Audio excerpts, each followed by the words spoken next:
morbid or heavy mind, please welcome Peter Schmedding.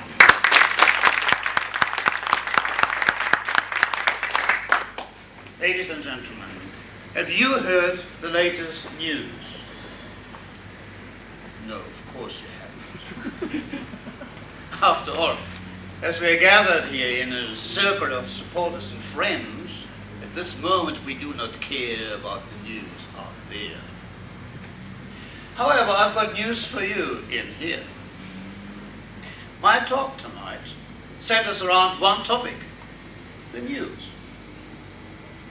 How does the news that we read in the paper, we hear on the radio, we see on television, affect your mind, your emotional well-being, your zest for life?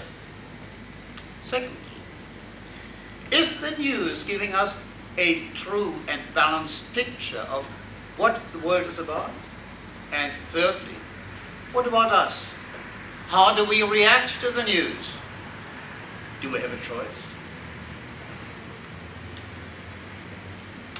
To illustrate my first point, that is how the news is affecting us, I present to you the following scenario, miniature role play.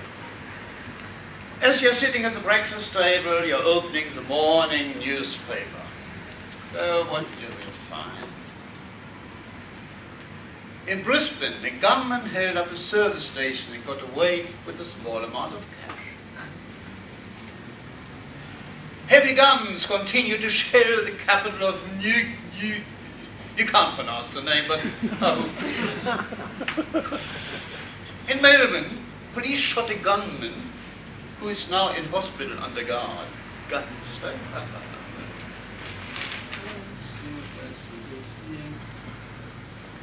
Two bushwalkers found a decomposed body in scrubland. Police are suspecting foul play. Suspecting? There's a body in there. Of course it's foul play.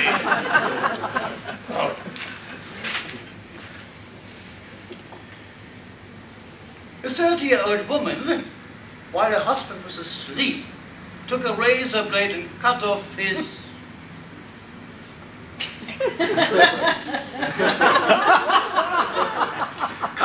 pimple. That's his footprint, you see. Now let us examine. After taking in all this news and digesting it, you are now well prepared, a program for the demands of a new day. Consciously, you're putting on your coat. Unconsciously, the guns from near and far echo in your mind. Consciously, you say goodbye to your spouse and to your children. Unconsciously, the stench of a decayed body creeps up your nose. Consciously, you open the door to leave for work. Unconsciously, you stop.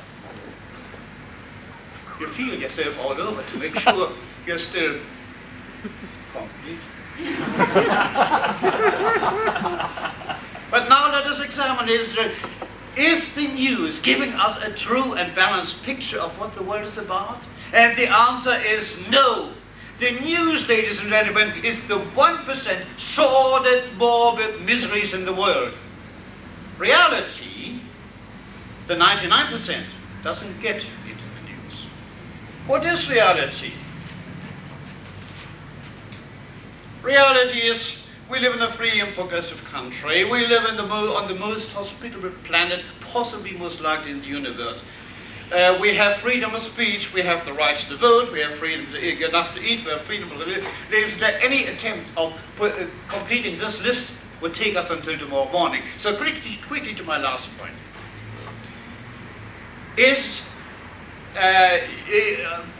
How do we react to the news? Do we have a choice? And the answer is yes. It is our choice to look either at the 1%. I'll give you an example. The heap the world has left behind, or the 99%, that magnificent prize-winning animal parading proudly in front of the audience at maybe a country fair or the Royal Easter Show. And likewise, it is up to us, it's our choice to look either for the 1% sordid, morbid miseries in the world, or the 99%, a rich life in a challenging world. And that has been expressed most beautifully in a newspaper of yesteryear. It is the Sydney Sun, 1958, 28th of January. An author called himself Southern Cross, put it this way. Remember that the morbid mind sets out life's miseries to find, and with its keen, far-seeing eye envisions griefs that are not high. It bangs the door to faith and hope and turns an eager telescope on everything that can depress and makes a larger of the less. And yet, it's true as it can be. We see just what we want to see. The happy and contented minds to fancy's troubles will be blind. And if the real ones come inside, is ready to put up a fight.